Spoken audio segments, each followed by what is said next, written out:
I was so surprised when suddenly the narrative stopped and we get to this Binny Bunny Bunny. What's going to happen there? That really was intriguing and great. That's a good question. I really don't know. I don't usually write in a linear direction. I think I come like a crab at it, and I go around, and at some point I start to see that there's a narrative line, but it doesn't come right away. So I have a bunch of, oh, I'm sorry. I didn't do that up there either, was I? No, you're good. So, yeah, I've just got a bunch of pieces, and I don't know. I haven't been able to write much in the last few years, so I don't know what it will be. But I really am curious about this. When you write, I understand that section might work its way in some metafictional sense, but when you write, do you actually write yourself little notes that not going to appear in the story, but you're just sort of thinking to yourself, how am I doing? Yeah, sure. I mean, sometimes it's notes that I think of something that might be interesting, then sometimes it's notes where I imagine somebody's criticizing me. So, yeah, I'll jot those things down. But I'm not sure exactly yet where these notes and comments come from. I mean, I don't know if they're something that I would want to keep as part of whatever this is going to be, or if it is just marginality in some way or other. Well, I can say something about this novel. This is the first time I wrote a novel that was actually ripped from the headlines. Like Anna Karenina was this little bit in the paper about the woman jumping under a train. And there's a pianist, or was a pianist in Great Britain, Joyce Hatto. If any of you are musicians, you may have heard of her. And her husband was her manager and also a recording engineer.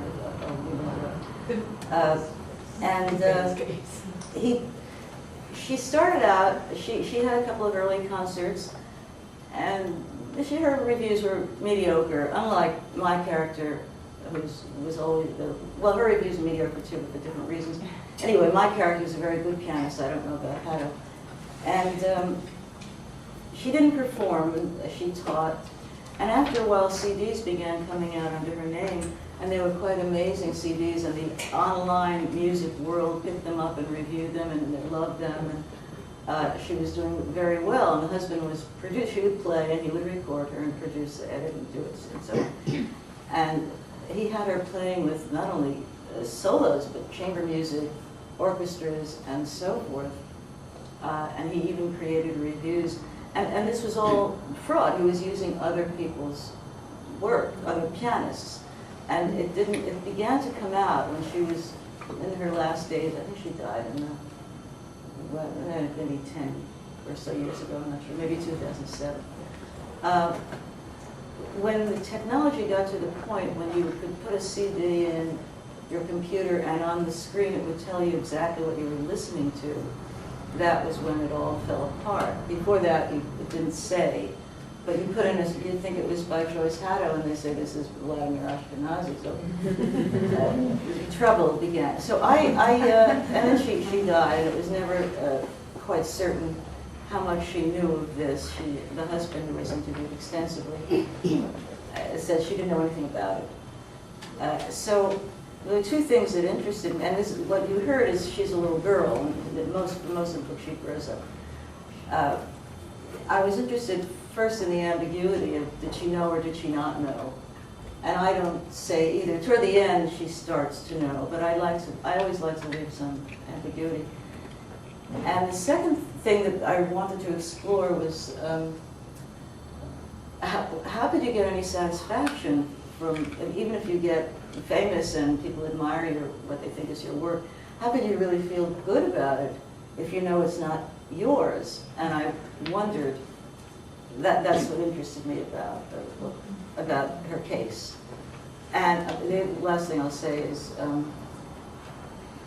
writing something where I knew where it was going. I changed everything, all the details, but basically the fraud that he did the CDs and they weren't her work, that's the truth. I mean, that I had to have that, and I knew where it was all headed. I knew she would die and that he would be left with this mess on his hands. And because I knew where it had to go, it was the most difficult thing I've ever written, and I didn't like writing it. I didn't have that nice feeling of openness. I just read a quote, Grace Paley, I think, said it, every character deserves the open destiny of life. And then my characters didn't have it. I don't want to put the book down, you know. Because I knew where they were going, and it was like going, like I was writing and writing toward a brick wall rather than toward a, you know, an open, wide field. I don't know, is that everybody already done? I wish I had the ending right there. What was going to happen? I mean, your work is always so beautiful and so original, and so it's hard for me to imagine that you weren't letting go in some way. That the idea that you've got your end there and you're following it, and you know you feel closed off, but the language is so rich and everything that's around it is.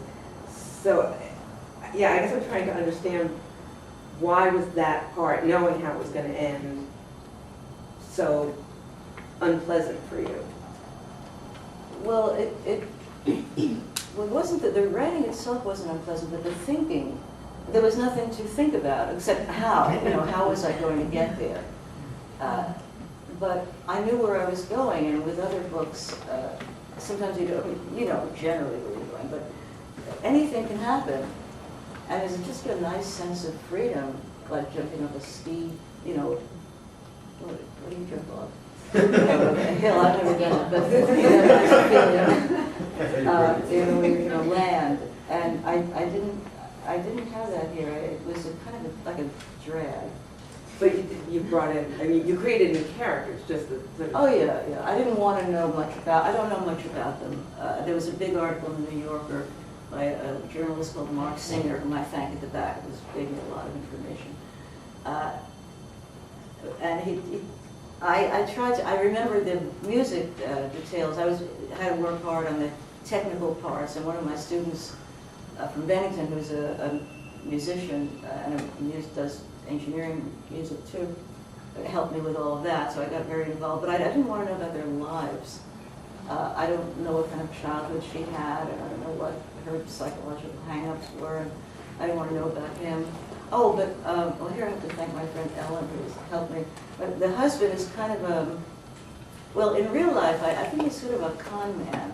They discovered later that he had done other things. It was always on the edge of being illegal. And I was creating his character, why he, you know, what made him that way. So, and Ellen said, well, why don't you, I never think of going to online, so she said, why don't you just look up con man and see what the psychological profile is for that kind of person. So I did, and I was very happy because it was like what I was writing, really good, you know. So that kind of thing was fun. That was a discovery, but the other things were not. And were you ever tempted throughout writing to have something other than the ending that had been decided happen? No, I really wanted that. I just liked that. It was so much fun when it came out in the newspapers to read, but you know that they pulled off this scheme and eventually it were discovered. But it was quite a clever thing to do.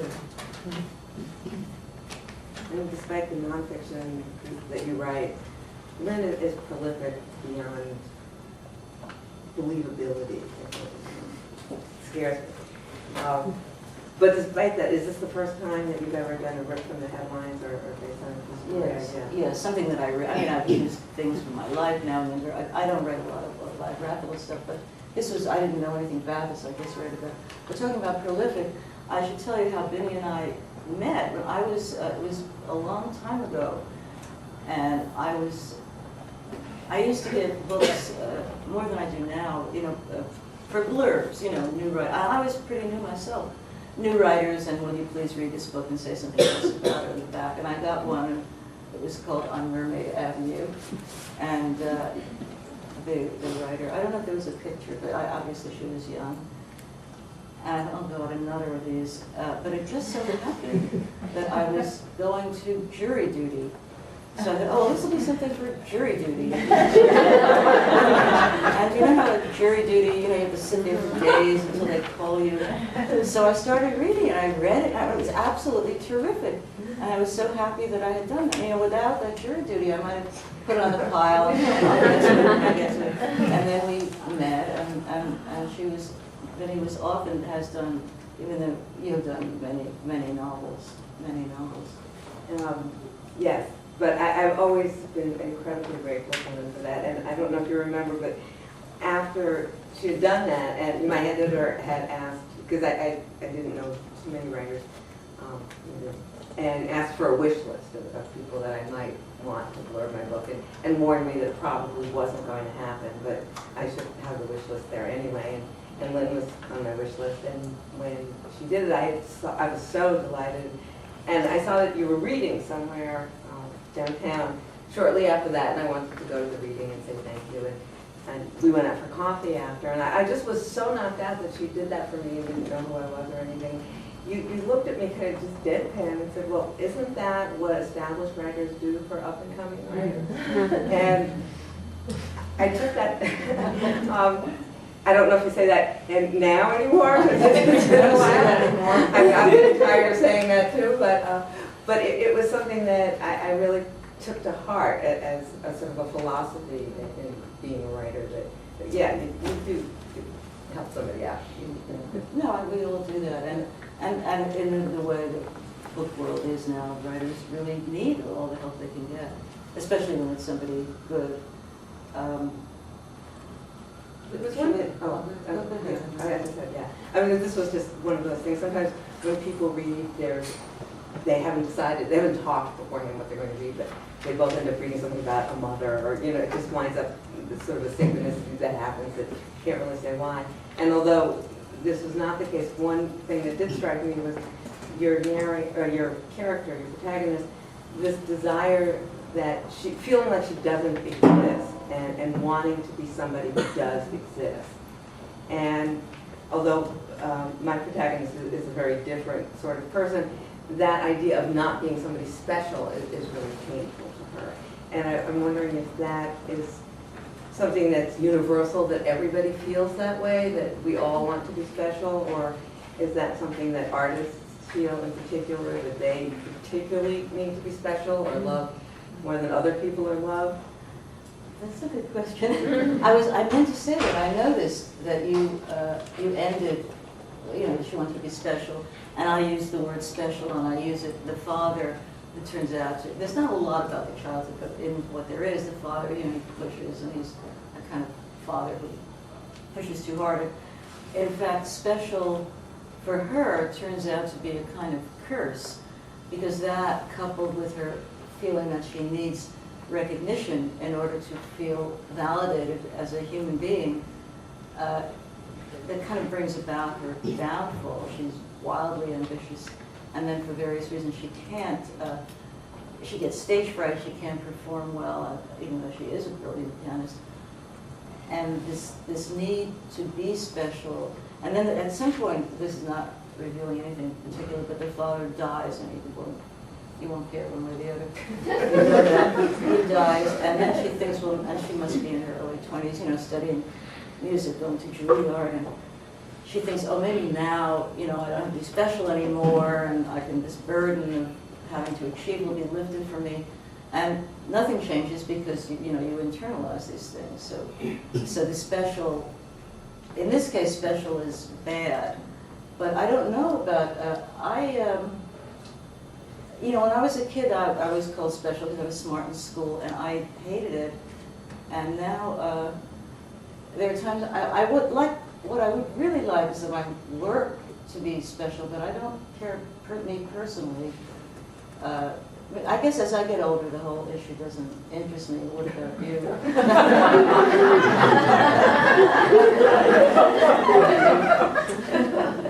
No. I mean, I suppose, there's a degree of wanting to feel that I'm not exactly the same as everybody else, and maybe that is related to the work, that I want to feel that what I'm writing isn't the same as what everybody else is writing, that there's something distinct and different. Well, it certainly is. So, yeah, I think special means that. But, yeah, I was special too, but not because I was smart and anything. It was the other way, because she's special.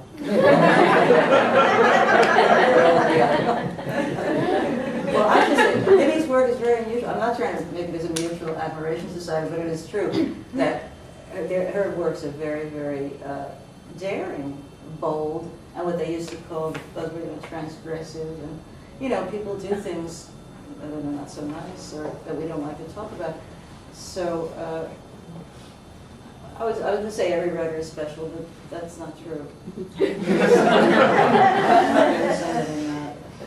Maybe we should open this up to some questions, and if there are questions, great, if not, we'll just keep on doing this.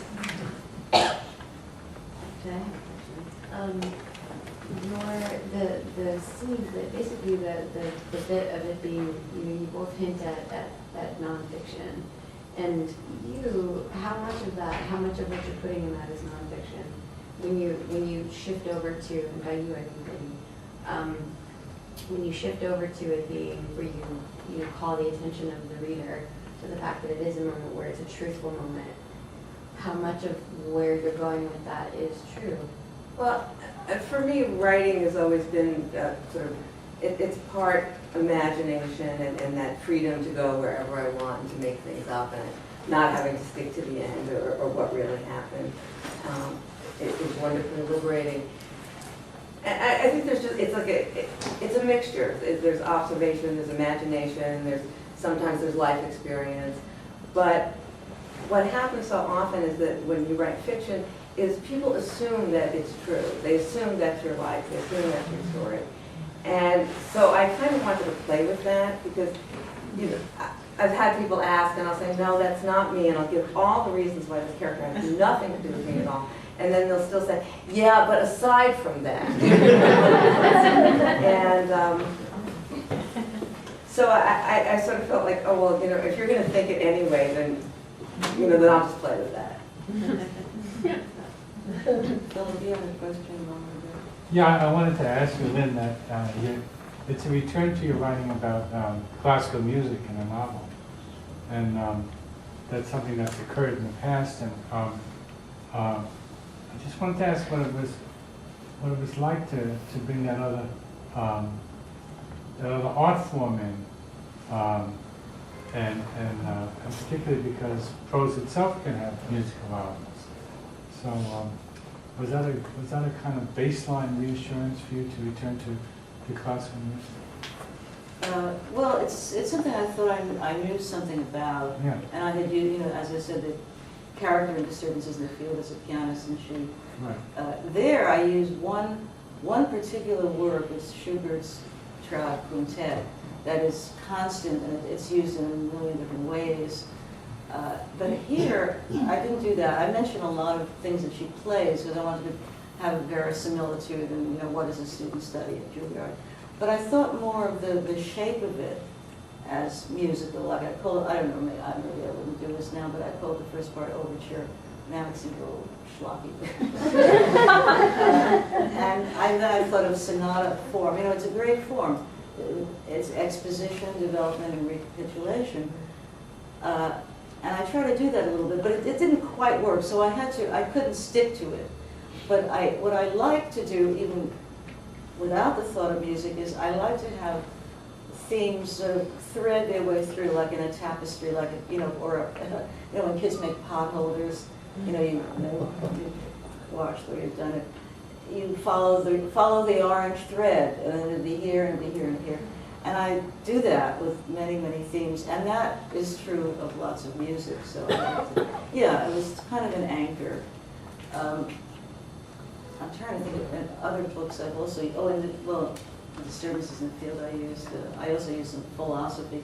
Just something, I don't like the book just to be about private, you know, my relationship with, or the character's relationship with someone.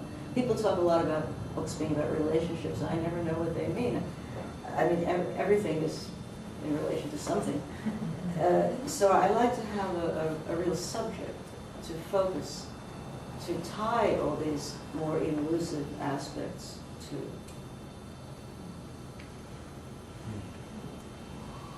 Yes, George Willard. You were talking about the book being linear, you're writing in a linear fashion, even if it's woven, it's still linear. And yet, when I listened for the first time, and I read enough books, and I got it then too, the story seems to come at the reader sideways. And I can't tell you what that means.